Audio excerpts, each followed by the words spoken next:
He kōna ipurangi tēnei nā te reo irirangi o Aotearoa. It would be easy for my last column after 46 years in daily news to wallow in the past, but the future for Auckland is too important. So said the Auckland Issues reporter for Stuff, Todd Niall, in his last piece as a journalist, published by Stuff last Monday. Auckland can continue to be the country's most important, dynamic and diverse city, he said. It just needs to focus on delivering that in the best way for future generations, rather than in an incremental way that avoids challenging the comfort zones of people in my demographic, Todd wrote. Kia kaha tamaki makoto, look ahead, not back, were his very final words. But a day later, Auckland Council debated Mayor Wayne Brown's 10-year budget plan to go out for public consultation. I think he shouldn't be lecturing anyone on disrespectful language. Come on. You can't speak to points of order. This is disrespectful. I'll remind the councillor that he called me a hypocrite in the last meeting. Okay. That is not true. It's on tape. Do you want to see the tape? Will you guys grow up, please? Come on. Councillor Lee, just stop it. And that's probably not the sort of boldness that Todd Niall was hoping for after 4.5 decades of journalism, some of it as an RNZ reporter and broadcaster. Now, Todd himself got a pretty bumpy reception in the early days of the drongo-baiting new Mayor of Auckland, Wayne Brown. And a Sunday Star Times profile of the Mayor last weekend said that Todd Niall managed to get right up Brown's nose with more than a year of cool, measured analysis of the Mayor's words and deeds, past and present.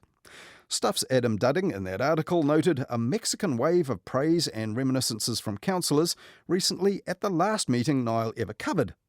But Brown notably declined to join in the love fest, instead giving a small pained sigh. If there's a chance we might get back to what we were discussing here. And maybe Todd wouldn't have minded that at all. But even after Todd left RNZ some years ago, he's been frequently used on its programs for his local knowledge. But first, Stuff's Auckland correspondent Todd Niall has been reporting on transport woes for years. Okay. You ready to go? Yep. So, Todd, what is a time of use congestion charge? Time of use seems to be the new phrasing they use for what we call... That was the details Sharon Brett Kelly picking Todd Niall's transport brains last month. And 7 days later, Todd was back on 9 to noon with more about Auckland's cars. The sale of the council's biggest public car park building, the downtown car park, 2,000 cars across 7 floors, pretty much right on the city waterfront, so a prime site. And that slot came and went without any mention that Todd was retiring just 2 days later.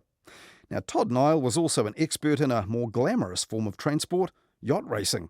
He went to 5 America's Cup regattas and even went at his own expense to the 2017 Challenger Series in Bermuda, where he was annoyed to find that some journalists were inside the Team New Zealand camp, courtesy of the sponsors, and even clad in the sponsors' outfits and working with video content owned by the team and the sponsors. And when Todd bumped into the communications manager for the whole event, he pulled out his phone and asked him, "Are you trying to do away with proper independent journalism?" It is incredibly valuable to have media, as I say, asking the questions that perhaps the brands don't want them to. And to try and replace that, or to try and say that that is not important in this day and age, frankly, is missing the point. Well, that was Todd Niall in Bermuda back in 2017. But meanwhile, back in Auckland, before he retired last week, Hayden Donnell sat down with this remarkable reporter on local matters, for whom local issues really matter. Kia ora, Todd. Welcome to Mediawatch for your valedictory interview. Oh, right. The last act of a long career going on Mediawatch. I've been looking forward to it. First off, you're a veteran local government reporter. Are you leaving the sector in good health? In terms of local government, generally, I think so. I mean, when as a reader and a listener and a watcher, I find plenty of good local government coverage from around the country that I find interesting in. You know, the goings-on in Gore, that never-ending soap opera down there. There's always something going on at Christchurch City Council. There's Tauranga City still in the hands of a commissioner. There's lots of good stuff that I find interesting. You know, wherever there are metropolitan or provincial newspapers, I think local government is still a staple for them. Cast your mind back to when you started. How many years ago? 1977. Okay. There was a borough on every corner in Auckland. So there was more coverage back then, surely? Yeah, there was more coverage, but particularly in Auckland with the amalgamation, it's become the scale of the stories and the scale of what's going on is bigger. And probably there are now layers that aren't getting covered, the things that are more specific to one part of the city than another, that doesn't necessarily suit, media organisations that have a more of a national focus than the kind of suburban focus that used to exist, Yeah, that's where we have hollowed out a little bit, right? On those, we used to have really quite well-staffed suburban papers, like North Shore Times, the Rodney Times. Each had their own newsroom, had their own staff, had their own editor. No longer. No, so the mastheads, the titles still exist, but they're served out of a pool of material. But yeah, that is, not just in Auckland, but that's happening around the country, that really local level of hyper-local coverage is kind of going. I don't know that anyone could now start a newspaper as such with a physical product. I mean, the costs just of printing and producing and distributing. There's always this hope that something will come and fill the void at the more local level. I guess it's going to have to be online, but then there's that old online thing of, how do you pay for it? What's one part of council business that you really wish was covered more in our media? I think particularly in the cities and particularly in Auckland, the area that kind of has my focus most of the time is that kind of intersection between climate change policy and transport, because between the two of those, that is the biggest challenge that the city faces and how to do its bit to curb global warming, and that will happen through changes to transport. That almost is the existential issue, more so than will the rates be 9% or 8% and that sort of thing. I don't think there can't be too much coverage of that area in my view. I hope I'm wrong, but in Auckland particularly, I kind of have the sense that things may be shifting in reverse, or at least coasting in neutral, rather than the big kind of policy and political commitments that were made. Targets were set. We'll halve emissions by 2030. They'll be carbon zero by 2050. And having done all the right things, now that it is time to actually do the stuff and implement this transport emissions reduction plan, there's almost a majority view, there are other things to do and not quite enough money, so let's just, muddle along a bit further. The cumulative impact of the central government change as well, and that there might not be such a push from the national level to deal with these things, I think is quite a worrying trend, and that's why I kind of feel that particularly for a big metropolitan area like Auckland, that is the issue for the next 3 years or more. Do you think we in the media have failed to convey the reasons for why these plans have been put in place, and also what they'll mean for people? I don't think it's a failure of media. I mean, it's stuff that there has been a huge push on climate reporting. In general, the steps that Auckland has been going through have been well reported, and, the plans and the targets were all unanimously set. What is missing, I don't think, is the media coverage, but the political leadership. If you don't have a mayor, if you don't have that top level of the council explaining to the public why these things need to happen, why we can't move around in that comfortable old way in our cars that we used to, if it's not a top priority for them, it's never going to become a top priority for Aucklanders. Is there a space, it's not really been your way, but for campaigning media in that space? I think there's a space for campaigning somebody, whether it's media or whether it almost feels like a lot of the campaigners for climate, for whatever reason, have gone quiet. I mean, there were those great school strikes, those marches up Queen Street and the main streets of cities by young people, absolutely demanding action. And even that seems to have gone away. Organisations like Stuff or The Herald, they're responding to audience signals and what people are clicking on. Should it be commercial media's job to provide coverage that people aren't interested in? I don't think the debate is, should we do this because nobody's interested? Commercial media companies, particularly digital ones nowadays, I guess the name of the game is you need to have an audience as big as possible, an overall audience as big as possible to attract advertisers. So I suppose within that is the discussion, so how do we get that audience? And is it easier to get that audience in this direction rather than that direction?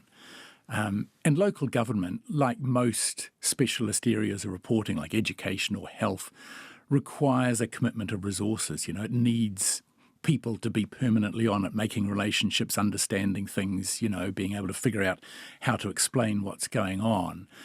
And I guess the challenge for media companies is having resources dedicated to one thing when maybe the appeal is also having resources that can move around and do this and that. And generalists is the trend. Yeah.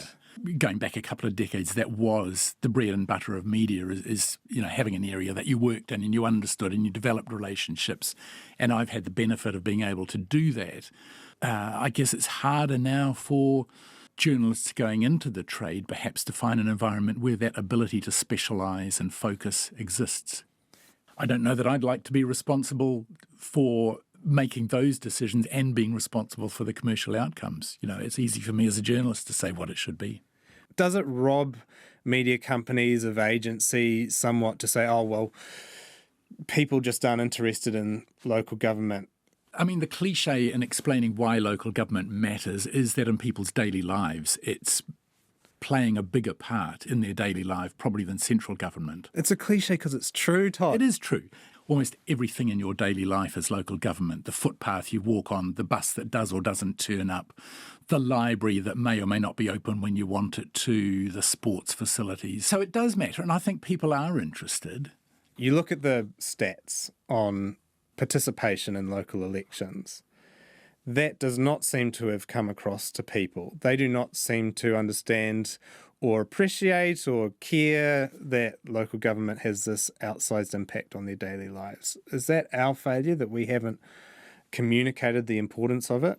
I'm wary about the word failure. I guess it's who is the audience that the media companies are reaching. And particularly print, you know, it's people like me. It's kind of older, property-owning type of people, the people who vote in elections. But I guess the challenge, not just in covering local government, but in trying to get news and issues through, is how do you reach them? And how do you tell those stories in a way that they want to be interested in? You've been around since 1977. Were we hand-wringing back then about youth participation? I don't know, because when you were young, you thought you were participating. Were you voting? Yeah. And I think young people do vote, but I think with local government there is, particularly among younger people, maybe it's not understood. Maybe it's when you get your rates bill as a property owner that you really start to go, hey, I'm paying them all that money. What am I getting for it? Who's running the show? What are they doing? You know, even people who aren't property owners, local government matters. You know, are we creating the kind of housing that young people can afford to live in? Are we providing the public transport that allows people to live without a car? I don't know what the answer is.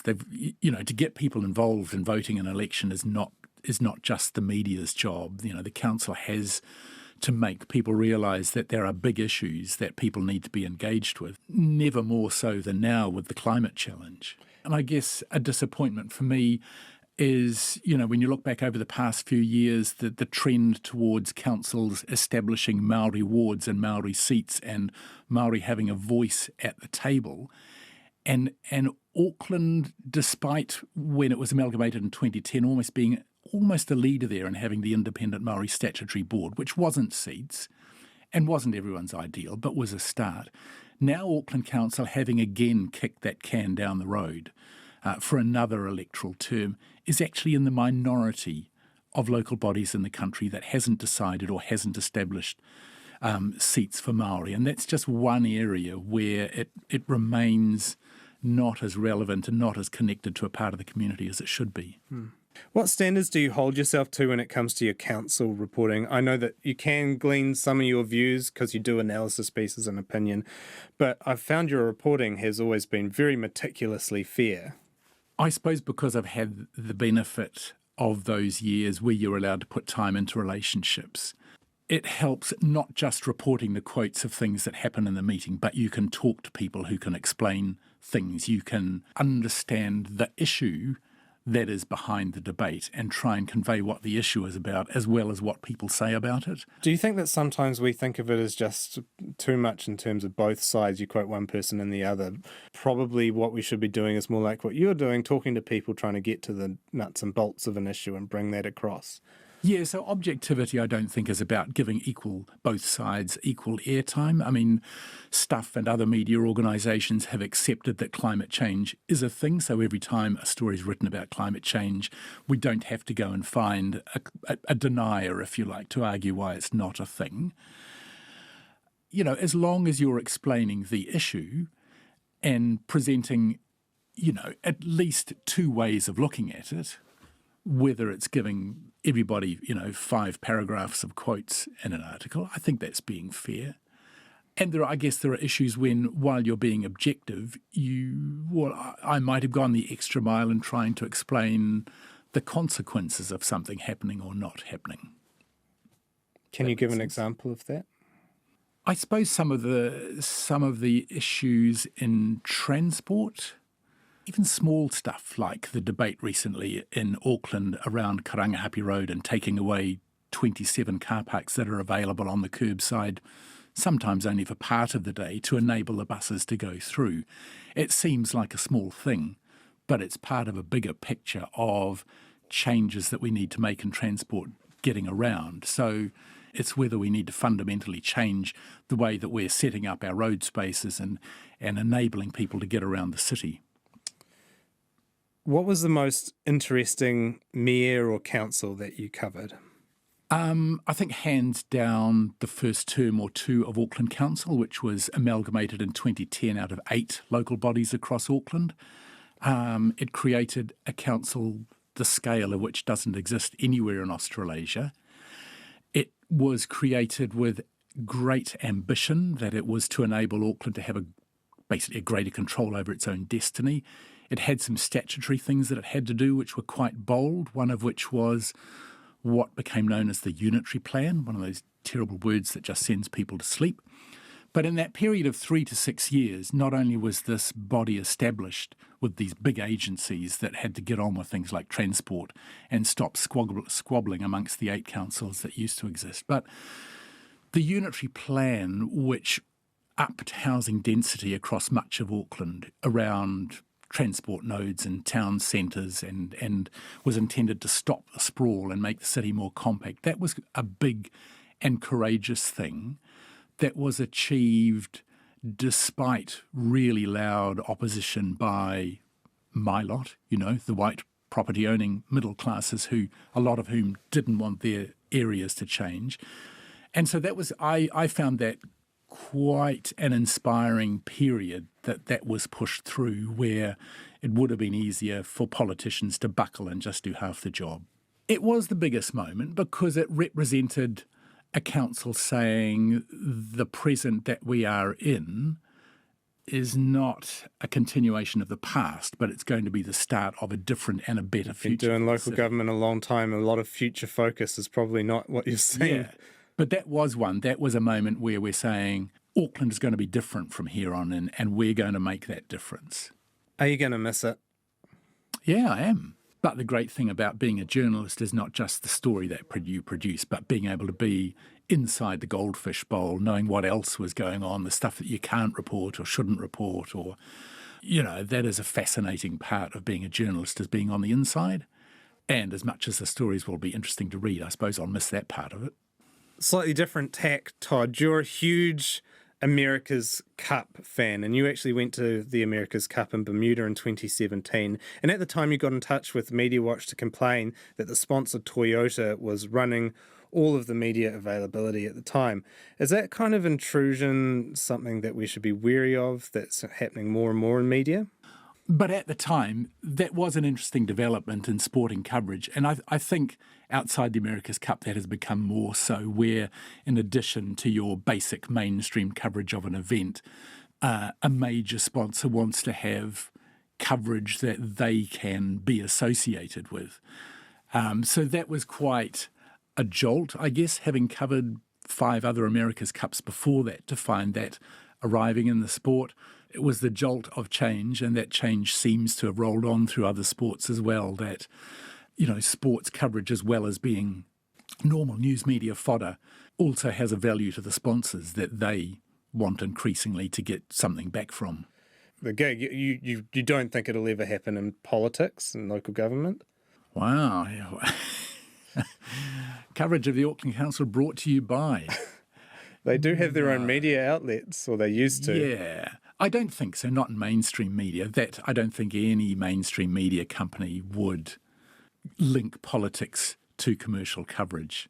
It's different to lifestyle things and certain aspects of sport coverage, but no, I don't see a risk there. Thank you very much for joining us for your valedictory interview, Todd Niall. Thank you. That was Todd Niall, formerly a long-serving RNZ reporter and presenter, and more recently the Auckland issues correspondent for Stuff, until last Thursday when he called it a day after more than 45 years in journalism.